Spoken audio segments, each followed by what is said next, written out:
दोनों दुनिया में आने के बाद मैंने सबसे पहला काम तय कर लिया था। मेरा निशाना था शियाओ वू का शिकार करना। मुझे सिर्फ ब्लू सिल्वर ग्रास ही नहीं बल्कि बैरेट और ब्लू सिल्वर ग्रास दो मार्शल स्पिरिट मिले थे। साथ ही मैं सीधे तांग सान के पवित्र आत्मा गांव में आ पहुंचा था। तांग सान शुरू से ही जन्मजात पूर्ण सोल पावर वाला था। ऊपर से उसके पास एक टाइटल डुलियो पिता भी था। अगर मैं उससे सीधे टकराता तो बचना लगभग नामुमकिन था। इसलिए मैंने दूसरा रास्ता चुना।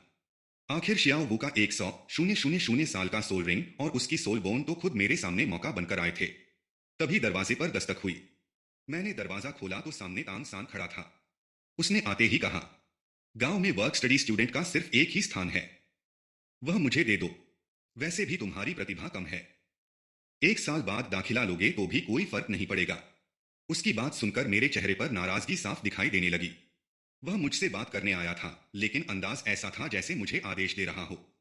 मैंने खुद को शांत किया और कहा, सिर्फ इसलिए कि मेरी प्रतिभा कम है मैं 1 साल देर से दाखिला लूं? अगर तुम्हारी प्रतिभा इतनी अच्छी है तो 1 साल बाद भी तुम सबसे आगे निकल जाओगे। यह मौका तो तुम्हें मुझे देना चाहिए।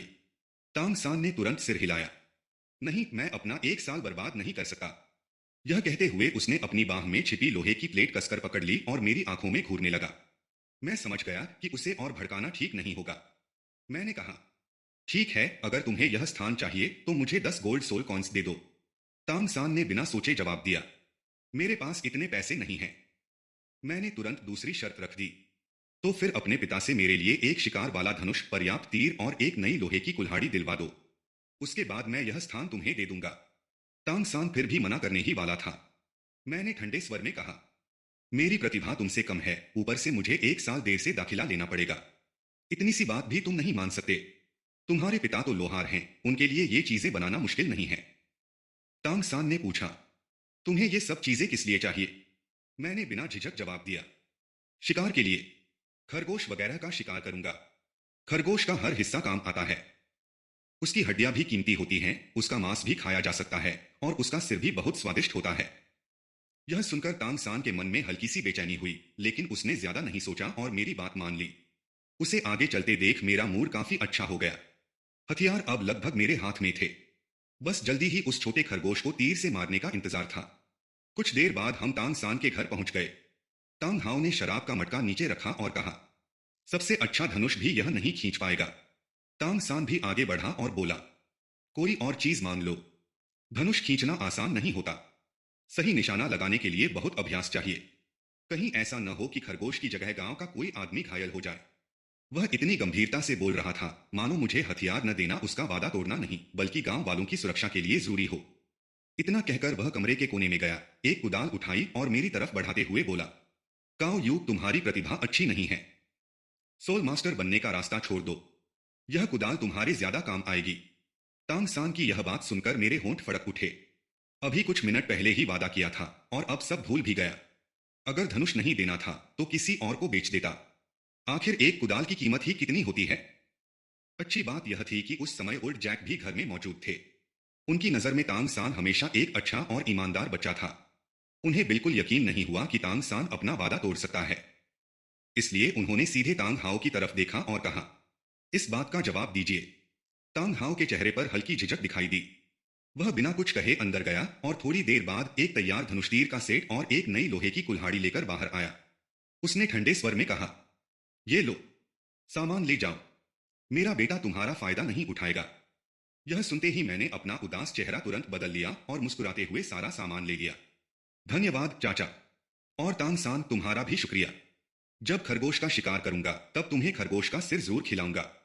तांग संप्रदाय की शुरुआत सिचुआन से हुई थी और तांग सान बचपन से मसालेदार खरगोश का सिर खाता आया था। लेकिन न जाने क्यों मेरी बात सुनकर उसके दिल में अचानक बेचैनी होने लगी। उसे ऐसा महसूस हुआ जैसे वह बहुत जल्द अपनी कोई बेहद महत्वपूर्ण चीज खोने वाला हो। अपना काम पूरा होते ही मैंने एक पल भी बर्बाद नहीं किया।